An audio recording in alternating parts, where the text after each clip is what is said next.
క్రీస్తునందు ప్రియమైన సహోదరి సహోదరులకు యేసుక్రీస్తు నామములో శుభములు. దేవుని యొక్క మహాకృప మీకు కలుగునుగాక. మీ అందరికీ కూడా యేసుక్రీస్తు నామములో గుడ్ ఫ్రైడే శుభాకాంక్షలు తెలియజేస్తున్నాను. ఈరోజు దేవుడు మనకిచ్చిన మాట 22వ కీర్తన 1వ వచనం, నా దేవా నా దేవా నీవు నన్నేలా విడనాడితివి, నన్ను రక్షింపక నా అర్థధ్వని వినక నీవేలా దూరముగానున్నావు. ఈ మాటలు మనం 22వ కీర్తనలో చూస్తున్నాము. కీర్తనకారుడు అంటున్నారు కదా, నా దేవా నా దేవా నీవు నన్నేలా విడనాడితివి. అంటే కీర్తనకారుడు దేవునితో ఎక్కువ ఆత్మీయ సంబంధం కలిగి, దేవునితో విడవలేని బంధం కలిగి ఉన్నప్పుడు, ఒకప్పుడు దేవుడు ఒకవేళ ఆయన దగ్గరికి ఆయన్ని స్పందించకపోయినా, ఆయన ప్రార్థనకి జవాబు ఇవ్వకపోయినా, ఒక ప్రేరేపణ ఆయనకి రాకపోయినా, ఆయన ఆ సన్నిధిని కోల్పోయినట్టుగా భావించి ఇక్కడ అంటున్నారు కదా, నా దేవా నీవు నన్నేలా విడనాడితివి. అంటే ఒక్క క్షణము కూడా విడవలేని అనుబంధంలోనికి కీర్తనకారుడు వెళ్ళినట్టుగా మనం చూడగలం. గుడ్ ఫ్రైడే రోజు కూడా 5వ మాటగా ఏలి ఏలి లామా సబక్తాని అని యేసుప్రభువు శిలువ మీద బిగ్గరగా అరిచినట్టు మనం చూడగలం.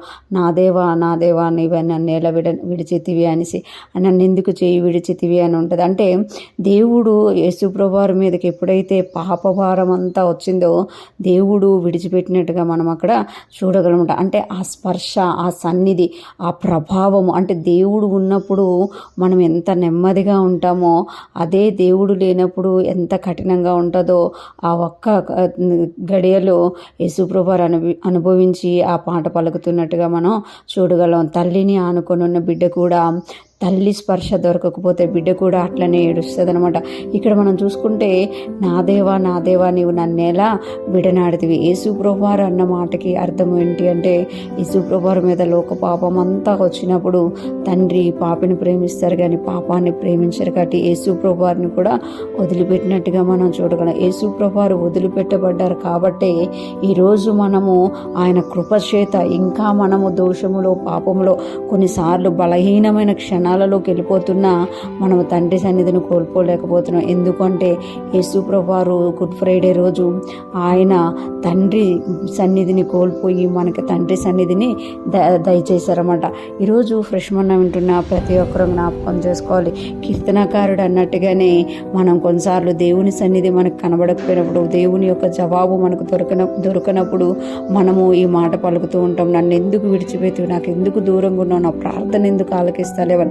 అదే గుడ్ ఫ్రైడే రోజు ఈ మాట మనం చూస్తే యేసుప్రభువు మీద మన పాపభారం అంతా మోయబడినప్పుడు, ఆయన ఈ లోకంలో ఒక బలి పశువుగా, ఒక పస్కా పశువుగా మారినప్పుడు, ఈ తండ్రి అయిన దేవుడు కూడా విడిచిపెట్టినప్పుడు ఆ మాట పలికినట్టుగా చూడగమట.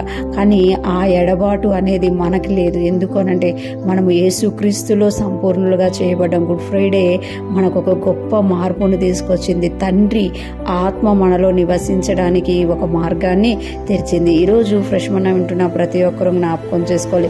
నీ కొరకు నా కొరకు సిలువలో యేసుప్రభువు వేలాడి మన కొరకు పాపం అయిపోయారు కనుక మనం ఇక పాపముతోను, ఈ లోక ఆచారాలతోనూ, ఈ లోకంలో ఉన్న వ్యర్థమైన వాటితోనూ మనము కనెక్ట్ అయి ఉండకుండా ఆత్మలోను అన్ని విషయాల్లోనూ దేవుణ్ణి సంతోషపరిచేవారిగా, దేవుణ్ణి మహిమపరిచేవారిగా ఈ గుడ్ ఫ్రైడే రోజు నుండి మనం ముందుగాక ఈ రోజు నుండి ఒక మంచి తీర్మానం తీసుకొని విశ్వాసంలోను దేవునికి ప్రీతికరమైన యాగముగాను మనం జీవిస్తూ ముందుకు సాగిపోదుముగాక.